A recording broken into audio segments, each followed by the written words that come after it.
নমস্কার বন্ধুরা, welcome to my Pampa kitchen. তোমরা সব কেমন আছো?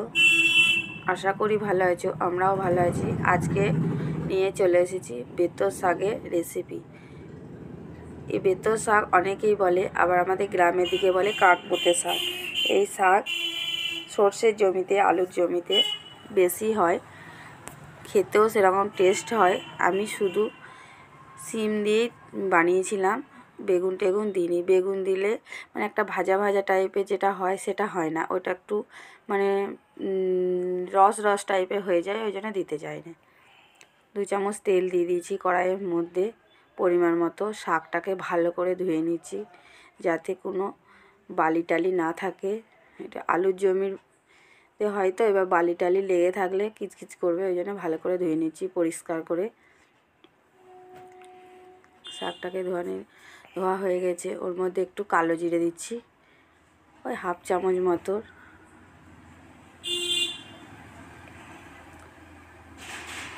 এরপর একটা পেঁয়াজ আর কাঁচা লঙ্কা চেরা দিয়ে দিচ্ছি। এটাকে দিয়ে ভালো করে ভাজবো, নাড়াচাড়া। 2 কোয়া রসুন দিয়েছি, অল্প দিয়েছি রসুনটা। শাকটা যাতে ভাজা ভাজা হয় সেই জন্যে বেগুন দিইনি। পেঁয়াজ দিয়ে শাক ভাজাটা খেতে খুব ভালো লাগে, আমাদের বাড়ির সবাই পছন্দ করে। শাকটা দিয়ে দিলাম। এবার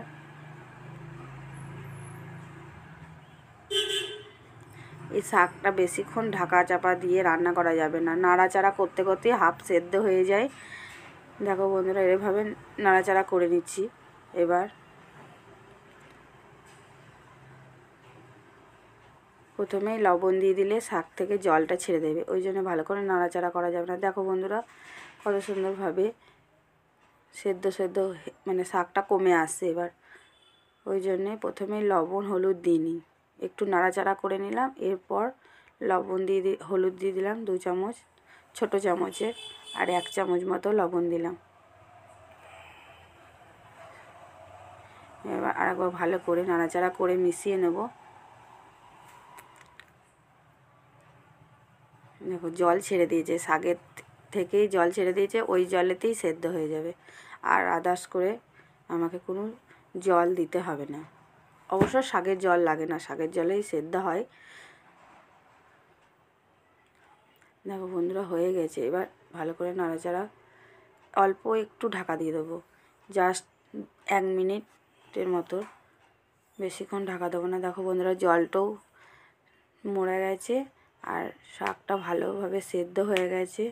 এবার গ্যাসটাকে বাড়িয়ে ভালো করে ভেজে নেব, ভাজা ভাজা করে নেব। খেতে খুব সুস্বাদু হবে। এর মধ্যে কোনো চিনি দিলেও ভালো লাগে না, কোনো মিষ্টি, শাকটাই এমনই মিষ্টি আর খুব উপকারী শাকটা।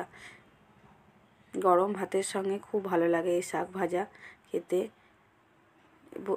রেসিপিটি ভালো লাগলে অবশ্যই বলবেন। নমস্কার বন্ধুরা।